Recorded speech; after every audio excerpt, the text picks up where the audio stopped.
The island of Tsushima rests in between Kyushu Island, Japan, and South Korea. It is known as the Island of the Mountain, as 90% of the island is covered in woods. It has a robust ecosystem of various wildlife and fish, and is regarded as one of the best fishing spots in the world. I've had this strange fascination with this location as of late, even though I have never been there. Why is that exactly? It's because there's only three things in this world that are certain: death, taxes, and me buying every single PlayStation exclusive once they get ported to PC, even though I've already beaten them on PlayStation.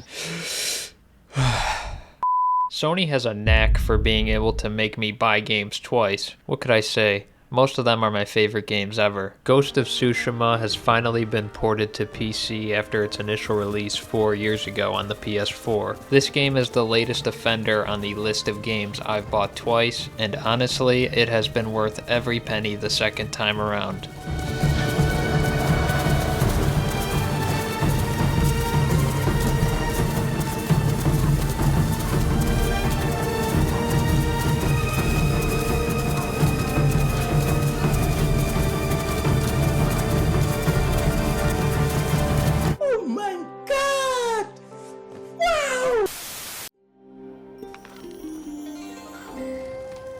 I don't know exactly what it is about this fictional portrayal of the island of Tsushima. If it's the color palette, the art style, the golden sunsets, the sounds of nature, or maybe the way in which every last strand of grass and tree trunk sways in the breeze.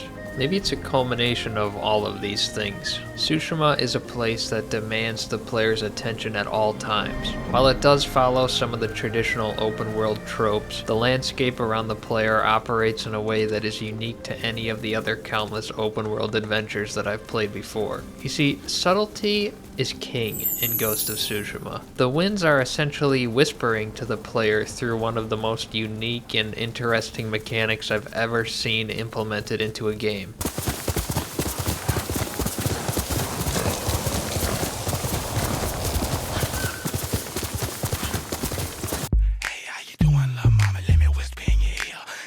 The wind directs you where to go and guides the player towards interesting locations or whatever quest you happen to have selected. Video games have been around for how many decades now, and nobody thought to implement something like this before? Like, how? It's actually genius. Fuck, it's genius. Why didn't I think of that? If you're playing this on PC with a PlayStation controller like I am, then all you gotta do is swipe up on the little touchpad thing on the controller, give it a little whoosh.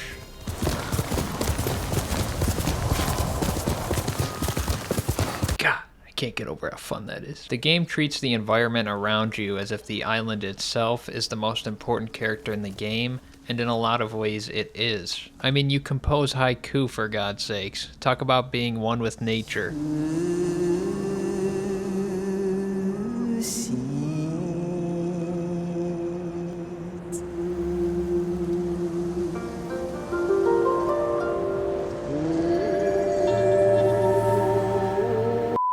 This feels like a sacred place, a place rich with history, a place that is important to its inhabitants. And that point always seems to bleed throughout all of the story beats and characters that you meet. After all, Tsushima is in complete turmoil right from the start of this game. In the year 1274, the island of Tsushima is in jeopardy of being conquered by the fierce Mongol Empire, and the amazingly cinematic introduction showcases exactly what's at stake.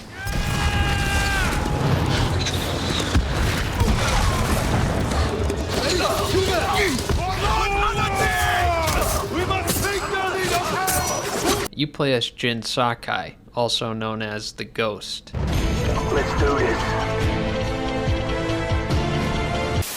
Jin is one of the last remaining samurai, who is keen on defending his homeland at all costs. Jin's homeland isn't the most realistic or historically accurate rendition of Tsushima, and that's not the point. The game isn't the most cutting edge always in terms of cutscenes or anything like that, yet its presentation somehow manages to stand a cut above the rest. Let's talk about great graphics through the lens of realism first. For instance, I recently replayed The Last of Us, yet again. The PC port for part 1 was on sale on Steam, and I bought it because, well, I already fucking told you I bought way too many games twice. That game's visuals rely on realism to add to the immersion, and it works very well for what it is. The extremely well-made cutscenes, the facial animations that portray so much emotion, not to mention the realistic punchy gunplay. Finish it off already!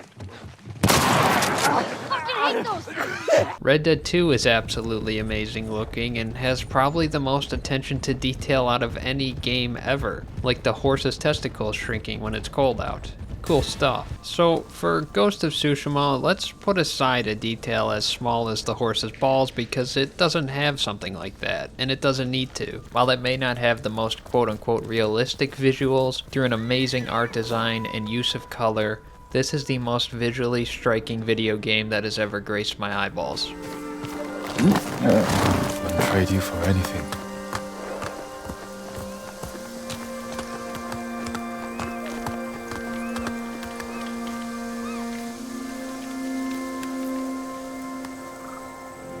Are you crying? Getting to now play this at a rock-solid 60 FPS on PC adds so much more to what was already such a great-looking game on the PlayStation 4. The amount of passion and artistic talent that has gone into crafting these landscapes shines through in every single frame. Never have I played a game that stops me in my tracks as much as this game does. The developers clearly know how ridiculous this game looks because at the push of a button, you can enter photo mode where you have so many options to play with. I mean, I might pretend I went to Tsushima and used this game to make Christmas cards or something. Joy to the world, the Lord is come. Not only do the environments explode with vibrant colors, but so do your enemies as you unleash hell on them with your katana. Hey.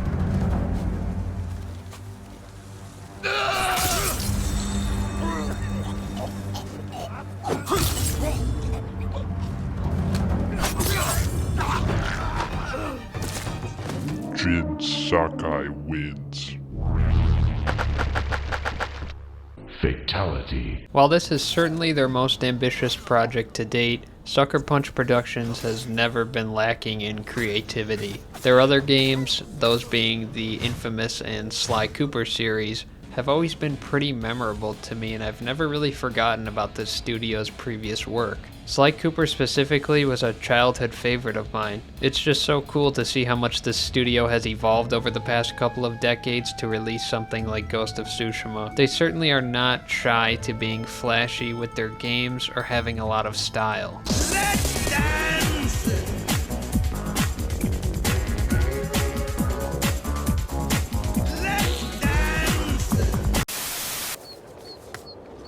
The way in which Ghost of Tsushima is able to differentiate itself through art style and brutally satisfying combat is what makes the game so special. One instance you are completely in awe of this place and what it has to offer. You're completely immersed by the sounds and sights. You forget that the island of Tsushima is the last standing ground between the Mongol invasion and mainland Japan. This is essentially now a war zone.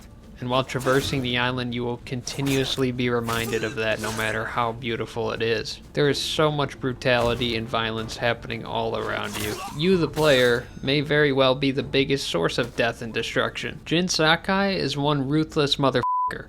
For the good of his homeland, of course.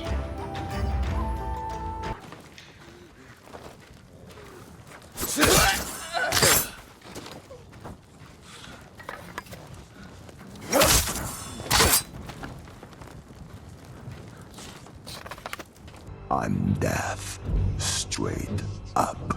Press square to end suffering might actually be even better than press F to pay respects. One of Ghost of Tsushima's best traits is that nothing is ever static. Everything is always moving. There will always be something beckoning you towards it or piquing your curiosity. It can be a literal fox or a bird that will direct you towards something new. It creates such a high level of immersion because this place is teeming with life. Fireflies, butterflies, Mongol guys, and you're not forced to follow the wind or these little critters. It's more like you are always being gently nudged. I said before that the game does follow some of those open worldy type things, but nothing that you find in Tsushima feels out of place or forced. For example, have you ever played a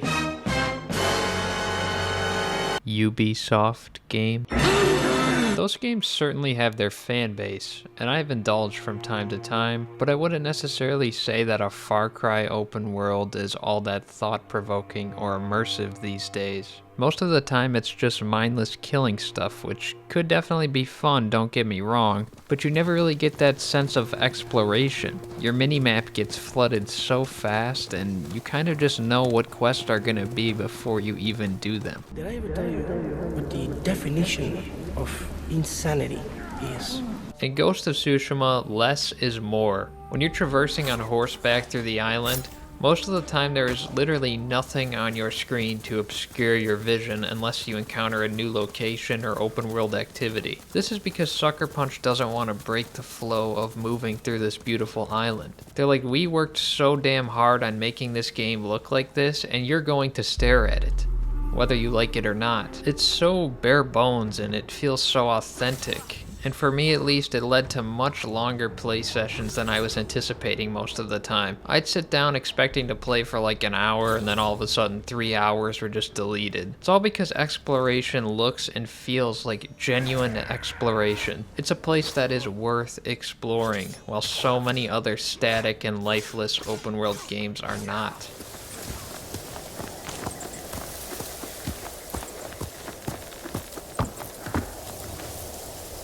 One of the main reasons that I think Tsushima is one of the very best settings in gaming is not only due to how natural exploration feels or the visuals, but also because of how well structured and diverse the island looks as you progress through it, going from the southernmost point all the way up to the north. While this place is quite large, it never feels like a chore to work your way through these chunks of land because of how separate and new each area feels. It's a pretty straightforward setup really, but it's executed well. There's 3 acts throughout the main story, each new act opening up a new chunk of land. There's several landmarks here that of course use real-world inspiration too. Komoda Beach, the location of that epic introductory battle, is of course a real place. It's a bit more beautiful when it's not a mass grave site though.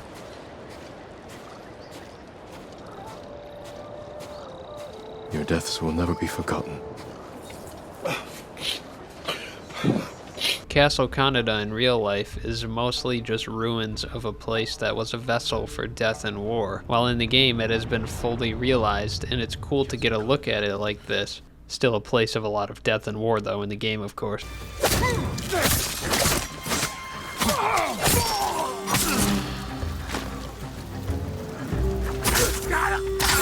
The 3 main sections are as follows: Izuhara, Toyotama, and Kamiyagata. Sounds about right. Izuhara is a mix of lush grasslands and mountainous regions, with one of the highlights being the Golden Forest, which houses the Golden Temple, a sanctuary for people to go to avoid the chaos of the invasion. When the player first arrives in Izuhara, Jin's legend is in its earliest stages, and he isn't as established yet as the Mongol killing machine that he's destined to be.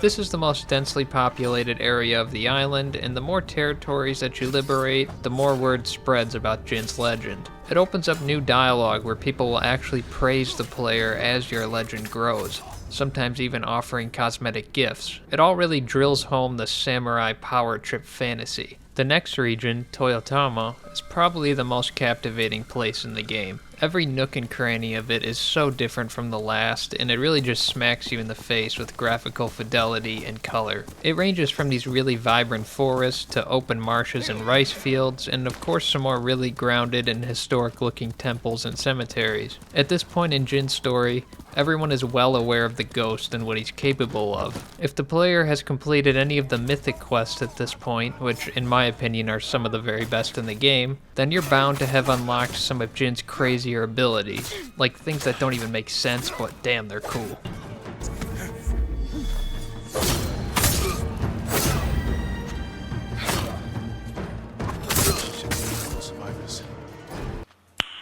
Nice. The final region, Kamiyagata, is a winter wonderland. While this section is the least populated and smallest part of the island, It's still nice to have a place like this to explore in the game, one that really separates itself from the rest, even though the region is mostly there to serve as an endpoint for the main storyline.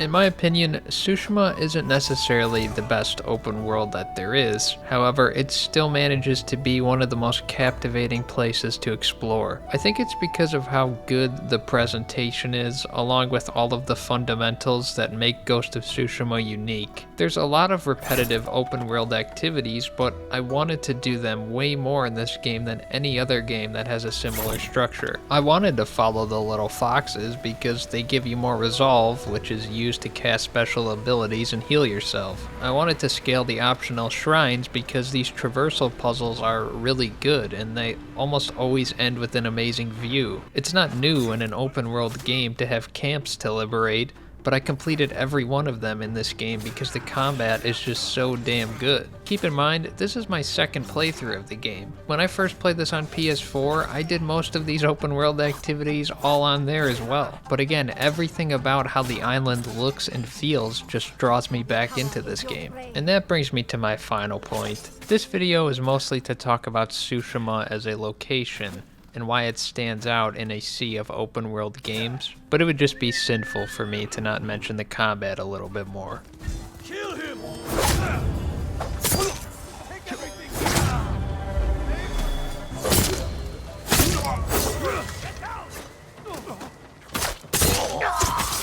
You're no demon, just a man like the rest of us.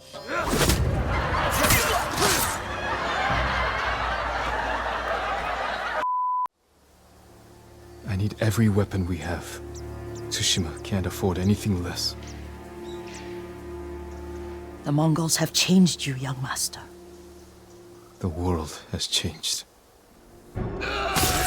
This game is just the pinnacle of melee combat in just about every way. If that point doesn't stand out in the beginning of Jin's journey, then it certainly becomes much more apparent by the end once you've leveled through all of the skill trees. Everything about it is so fluid, and the animations and sounds are executed perfectly. It just never gets stale throughout the entire game. It's like Sucker Punch sat down and made sure that they checked off every single box that makes melee combat good in a game. Brutal kill animations and sounds, extremely cinematic 1v1 boss fights, having your enemies run and cower in fear as you become a more and more powerful samurai. Yes, that is actually a thing. I'm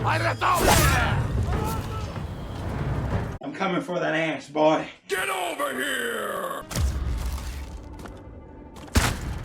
Combat is split up and varied across 4 stances, each one of them having their own special abilities and being used to counter the 4 main enemy types. You switch between the stances on the fly, and Jin holds the katana accordingly, depending on which stance you're in, so you get a nice visual cue there. I'd recommend playing this on one of the harder difficulties as well, because once you've bested your enemies, it feels like you truly outskilled them in a duel to the death. I actually really struggled with some of the boss fights on hard difficulty, but I wouldn't want to play the game any other way, even though it got a bit frustrating at times. Who would have thought that playing this game on hard was hard? If you want to try and avoid conflict, then stealth is an option a lot of the time too. Enemy AI is pretty damn stupid sometimes though, and that is just about the only complaint I could have had with this game. At least the takedown animations are sick.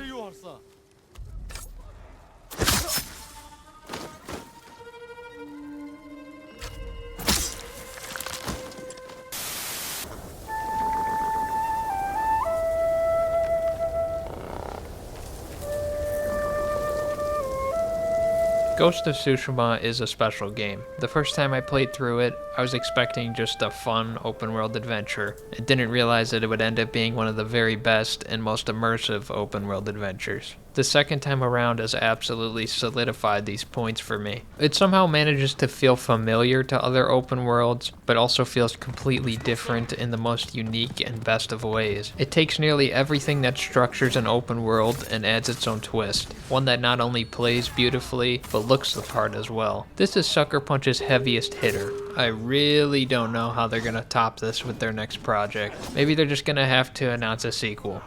Like, please announce a sequel. Sucker Punch the game came out 4 years ago. It's time to tell us that you're working on a sequel. Like, what the fuck?